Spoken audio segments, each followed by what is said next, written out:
Good evening, America. If you think that was easy, it wasn't. And I want to thank everybody because they did the right thing. They saw lightning, and I said, there's no way if we have to speak in front of one person at 4 o'clock in the morning, I'm going to be here. There's no way we can be deterred. And they estimated they had 375,000 people before everybody had to leave. And they now have 150,000 people. It's the craziest thing anyone's ever seen. At least. And I want to just thank you, and I feel so badly about some people. They left and they couldn't get back. But you're very special people, and we have a very special country. Thank you very much. Tonight we come together for one of the most joyous and glorious milestones of all time, and you know what that is, 250, the 250th anniversary. And I do have to say this. One of my very brilliant people backstage said, don't worry about it, sir. We can do it maybe next week. I said, it doesn't work next week. This is the big day. We want July 4th. We're not looking for July something else. Because this is the 250th anniversary of the Declaration of Independence. Nothing like it. For 2.5 centuries, our American republic has stood as the crowning achievement of human history. This country is the home of freedom. This is the land of liberty. And this is a flag that's the banner of the most extraordinary, most exceptional, most incredible nation ever to exist on the face of the earth. And we're doing better now than we've ever done before. No people have done more good, shown more courage, made more progress, righted more injustice, or achieved more greatness than you, the American people.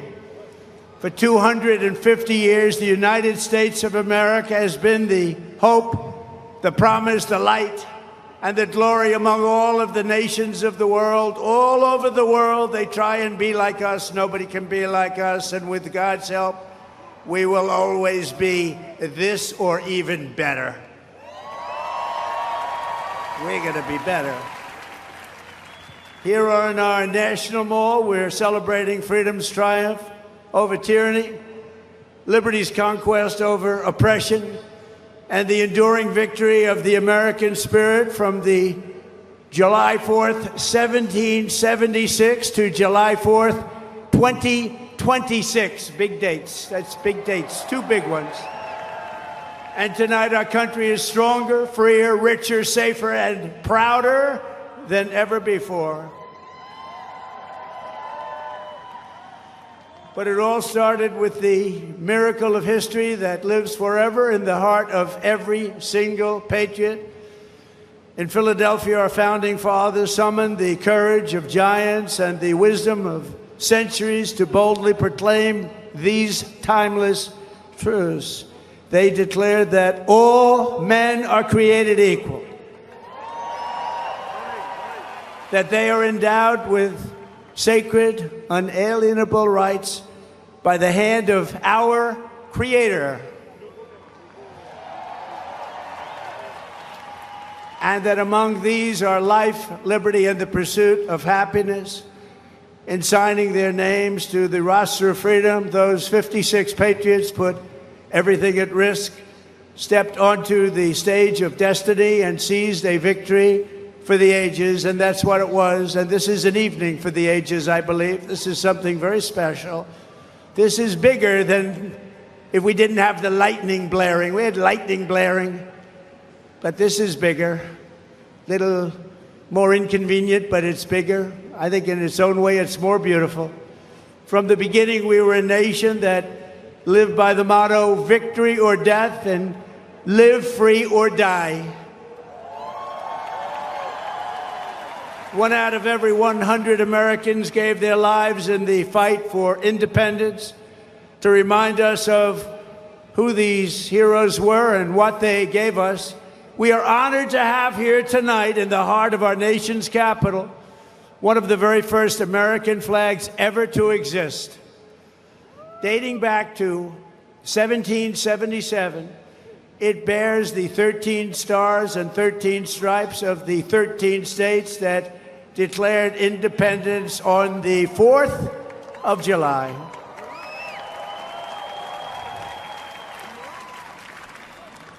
There it is. This was the flag that flew victorious at Saratoga. And these are the real deals, too. These are the real flags. These are flags that have seen a lot. These were the stars and stripes that flew triumphant when the British waved the white flag of surrender at Yorktown. That was a big surrender. Nobody thought that was possible. They were the greatest power of the world, and they surrendered, and that was the beginning. Ever since, the entire world has been on notice that Americans will never let anyone take our freedom away. It won't happen.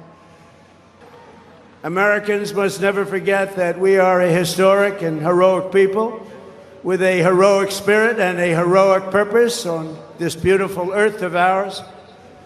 We are made of the courage and the fire and the flesh and the blood of the best and the bravest people this world has ever produced. We are the bravest and the best. Tonight we pledge allegiance to the flag they gave us, and we say, God bless the immortal patriots of 1776, and long live the cause of independence. May it reign forever and ever and ever. We will always be on top. We will never let our country fall. We will always be the best. Our founders not only won our liberty, they secured it with the most righteous political document ever conceived. It's called the Constitution of the United States. Very special. And it's because of their genius that we remain the finest people on the planet after 250 years. Unlike so many others in the world, in this country, we have freedom of speech, freedom of religion, equal justice under the law, although I wasn't treated that well, but we won't get into that. And the right to keep and bear arms.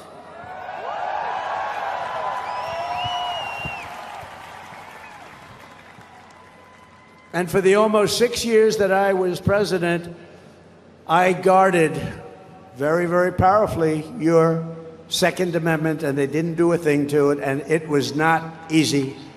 But we guard your Second Amendment. We guard it very, very strongly and cautiously.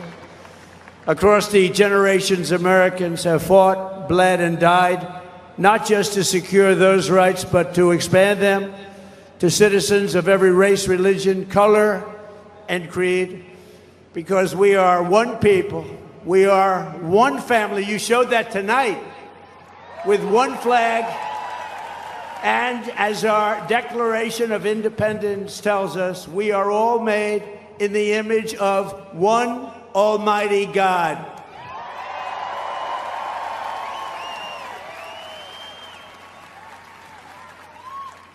And a communist will never say that. That's for sure. Few heroes remind us of these truths more than William Carney, who escaped slavery to become a Union soldier in the Civil War, which was a very big deal at the time. On the front lines of battle, he saw a comrade struck down by enemy fire while carrying the stars and stripes, and Sergeant Carney dove to the ground to keep the flag from touching the mud. He didn't want to have it touch the ground. He didn't want to have it touch the mud. He wanted it to be perfect. He raised it high above the field and was shot 4 times. They thought he was gone, but he kept moving forward. He loved our country. He loved our flag. Before he returned to camp and announced, "Boys, the old flag never touched the ground." And he became the first African-American to receive the Congressional Medal of Honor. He got the Congressional Medal of Honor, and he was the first African-American, and he was some man. They've written stories about him. He was something special. With us tonight to celebrate this Forward March of Freedom is another Medal of Honor recipient. Colonel Paris Davis, whose courage won eternal glory in Vietnam. He helped lead a surprise attack on 100 enemy combatants. They said he was finished. His whole group was finished. And despite multiple life-threatening wounds, saved the lives of his fellow soldiers. And this evening he stands to salute the only flag of its kind, the one that was draped over the casket of President Abraham Lincoln in Independence Hall. Thank you very much. Great.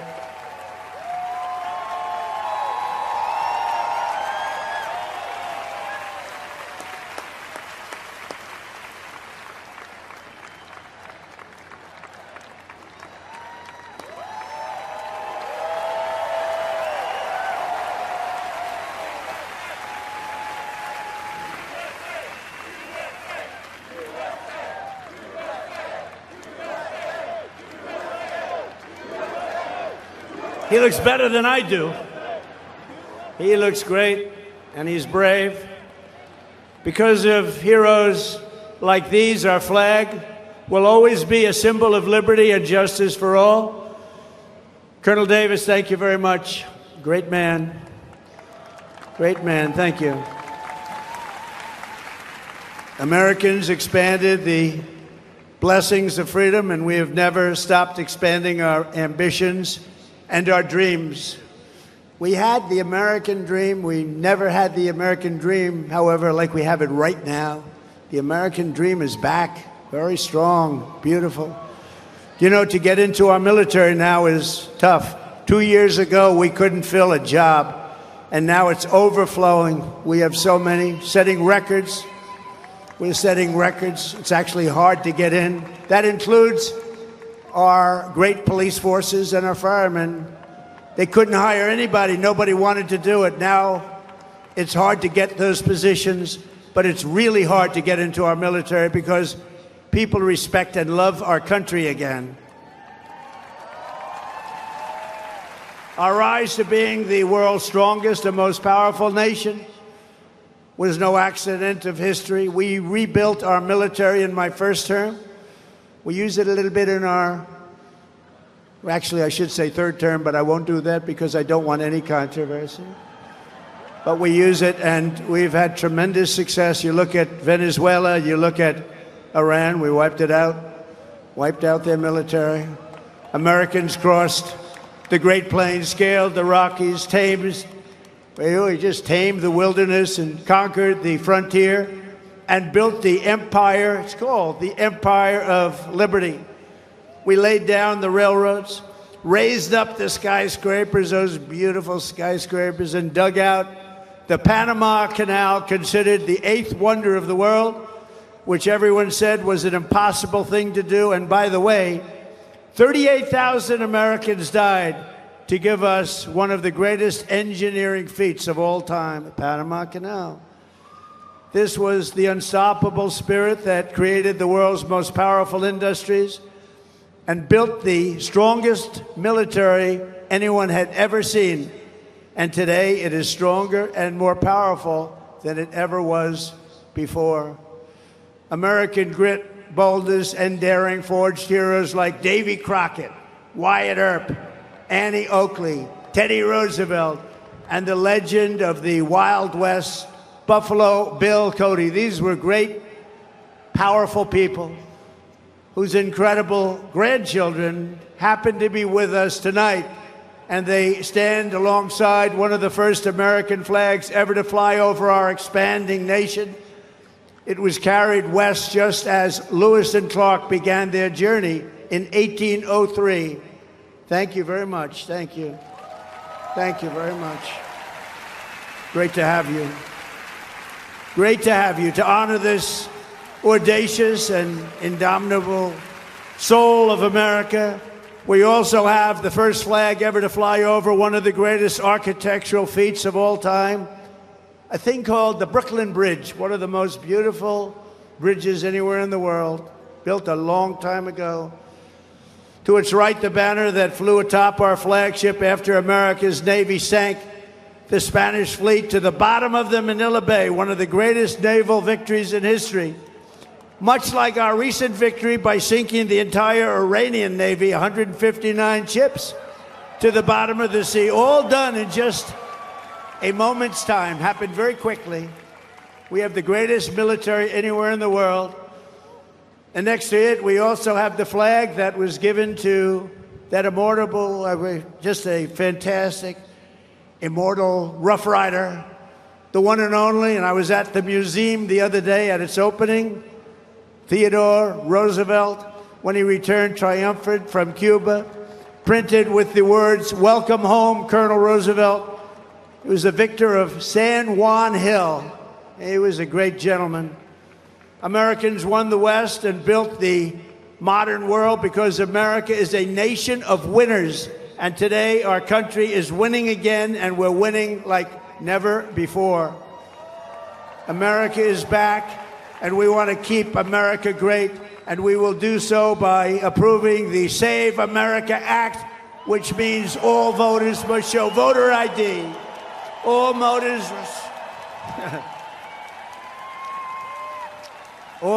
must provide a little thing called proof of citizenship.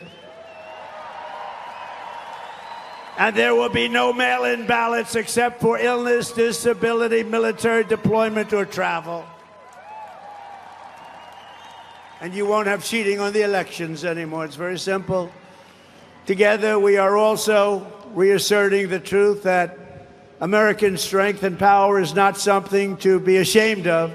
It is something that we are very, very proud of. This country has been the greatest force for peace and justice on earth. In the last century, we defeated tyrants, demolished evil, and saved freedom again and again and again. Ken Schubring was 19 years old when he survived the Japanese attack on Pearl Harbor. After enemy planes sank ships like the USS Arizona, he resolved that he would help America strike back and win. He wanted them to strike back and win. Flying B-29s in the Pacific, Ken fought from the first day to the very last. He was in the war right from the first day, and he went to the last day and all the way to the enemy's unconditional surrender. We got an unconditional surrender. He was there at 104 years old and looking really good. Captain Schubring is here tonight, and he is saluting the flag that went down with the Arizona at Pearl Harbor, but was raised back up with the help of some unbelievable American patriots. It's a symbol of American defiance, please.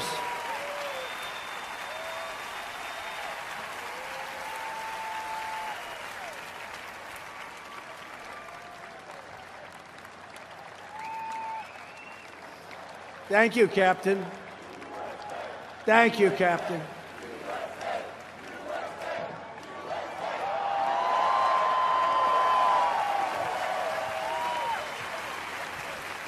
Great job.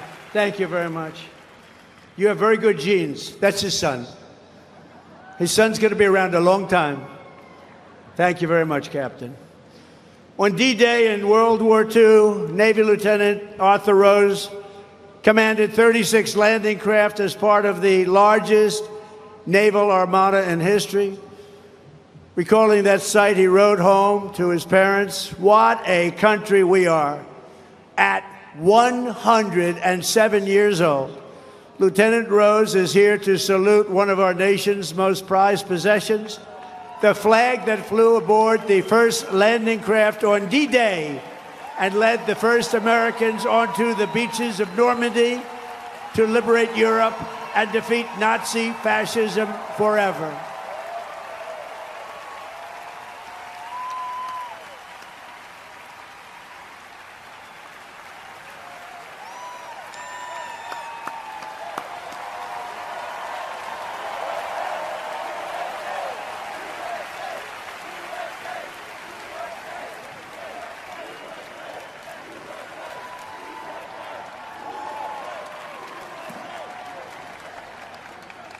Lieutenant Rose, you are an inspiration to this beautiful crowd, and we thank you very much. Amazing man. 107. It's 107. On Iwo Jima in the Pacific, the Marines faced some of the most brutal combat in the history of warfare.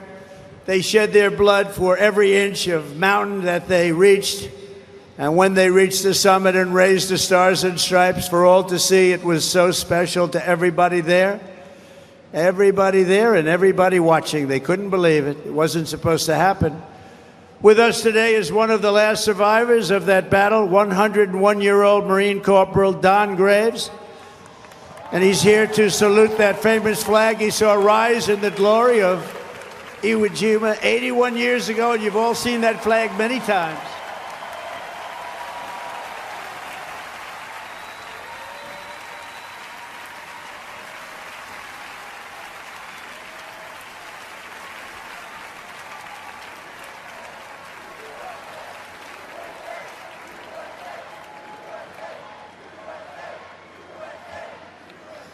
So, ladies and gentlemen, these are the fighters and the banners of the greatest generation. They are the greatest generation. I hate to admit that, but they are. They saved the world, and they made America very, very proud. We're very proud of you, heroes all. So, gentlemen, I want to thank you very much. You're amazing people, amazing men. Thank you.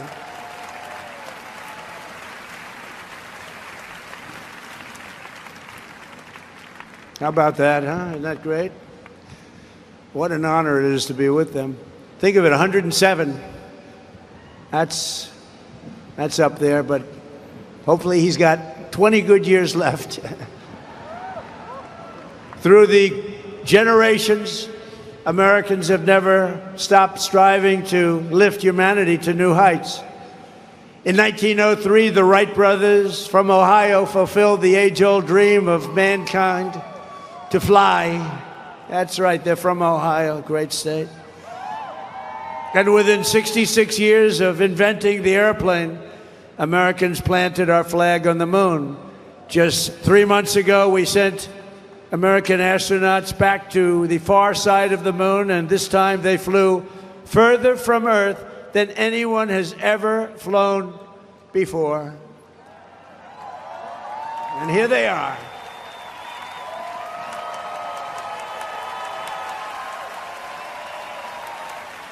So tonight we're joined by that crew of NASA Artemis, you know the crew, everybody. Artemis 2, and everybody watched. Isn't that amazing? And they became very famous.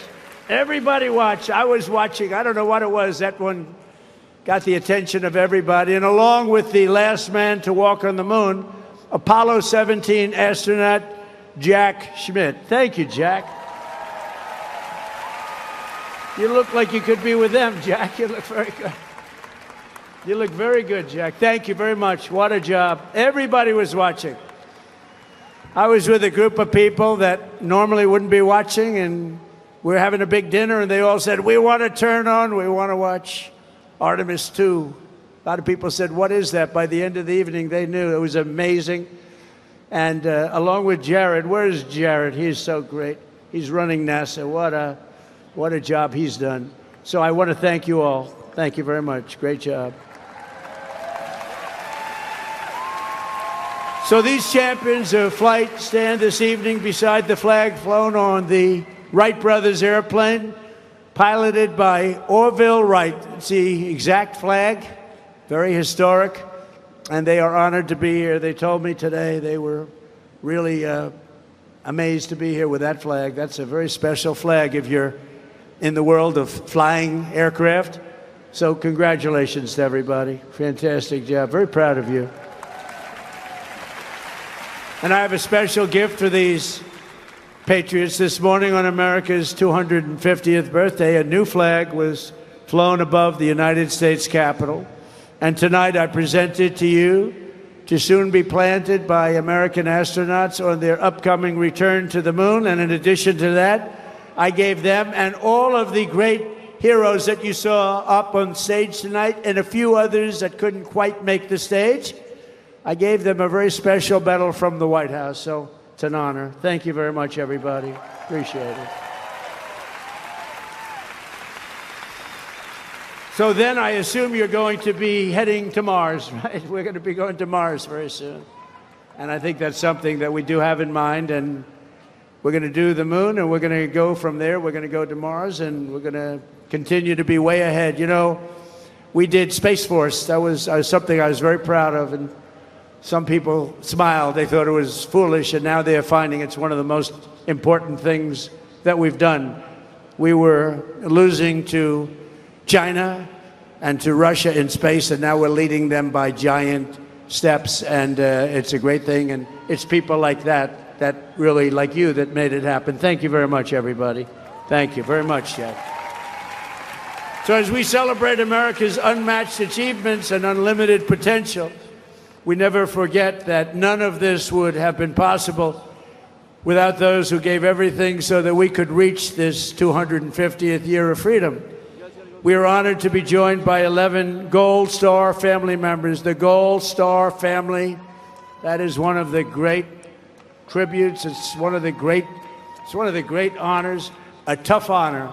There's nothing tougher than that. But these are amazing people. Thank you very much. Thank you very much. Come on up. They went through a lot. Thank you very much.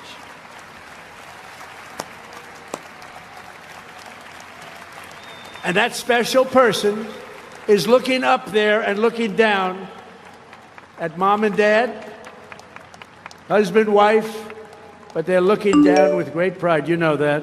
You know that. And we want to thank you for being here. Thank you very much. And we have medals for you backstage. I brought them. I thought I'd be handing them out about 3 hours ago. But we're going to be backstage, and we have beautiful medals for you, for your family, from the White House. Thank you very much, everybody. We love you. On this special 4th of July, we give you our undying gratitude and promise to redeem the sacrifice of your heroes by preserving the America that they love. They loved our country. They sacrificed it all. And these people have sacrificed it all. They've been through hell. We love you. Thank you very much. Thank you. From 1776 to today, everywhere the American flag has flown, it has been a symbol of strength, righteousness, and hope, because that is who Americans are. In 1944, a mother and her daughter huddled in their house in Nazi-occupied Belgium and prayed desperately for their country to be freed. They wanted freed. As they waited, they found scraps of fabric and stitched together a homemade American flag. It's beautiful, but homemade. On the day they were finally liberated, and that's what the word is, liberated, they gave it to an American soldier as a gift.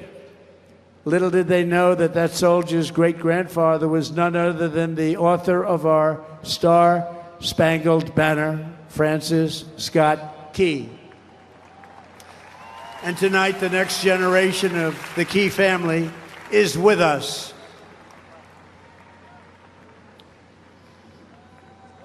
Thank you very much. Please. Thank you.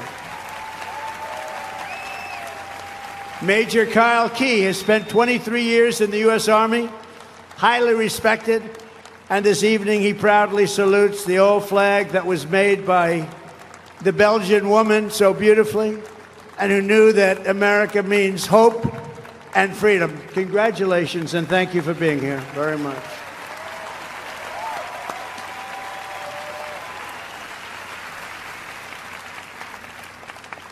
And in conclusion, from a declaration in Philadelphia to victory at Yorktown, from the bustling factories of the heartland to the towering snow-capped summits of Alaska, from the endless frontier of the open Wild West to the magnificent sand dunes at Kitty Hawk, from the glimmering skyline of Manhattan to the far side of the moon. You just saw that. And from the now safe and beautiful capital of Washington. Think of it, Washington, D.C., our capital. Our capital is now safe, gleaming, and beautiful again. It's safe again. Went from a very unsafe place 2 years ago to one of the safest cities in the country and one of the most beautiful. To the gleaming waters of the Gulf of America. There is no challenge Americans cannot overcome. There is no place we cannot go. There is no goal we cannot reach, and there is nothing that Americans cannot do, and we're proving that right now. Our stock market is the strongest it's ever been. We have $19.2 trillion being invested in our country, which is 6 times more than ever happened before. We're building more factories in the United States than ever before. Everyone's 401ks are at the highest number they've ever been. And more people are working today in the United States than any time in the history of our country. But in this country, we can achieve the wildest and most impossible dreams. And no dream in history is bigger or more incredible than the one that started on July 4th, 1776.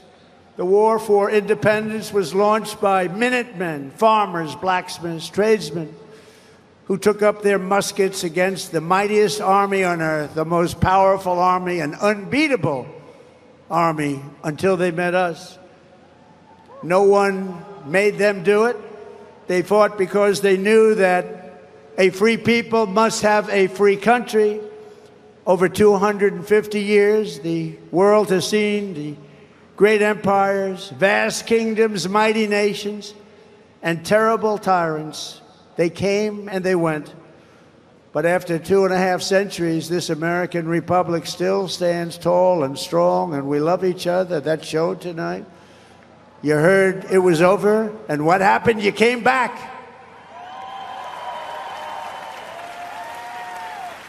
And this American flag still waves proud and free and beautiful.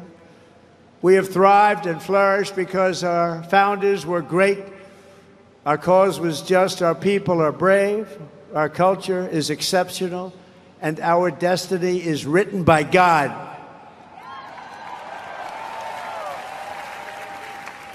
And as we can see here tonight, after 250 years, the spirit of 1776 still lives within us all. It still roars in the hearts of our nation's capital. It still burns in the heart of every patriot, thunders through every city and town, and it still lights the entire world with the glow of American liberty. And there is nothing like that. At 250 years old, we may be the oldest constitutional republic on earth, but our country is just getting started, because the best is yet to come.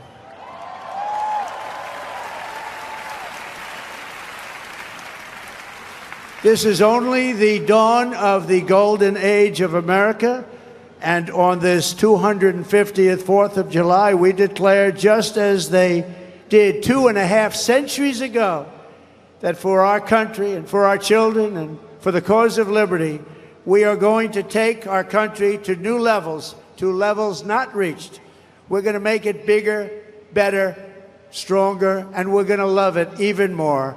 And I just want to thank you, and the inconvenience of lightning can do that, but lightning will never stop you. And I want to thank everybody, and we love you all, and it's an honor to be your president. Thank you. God bless you all. God bless you all. Thank you.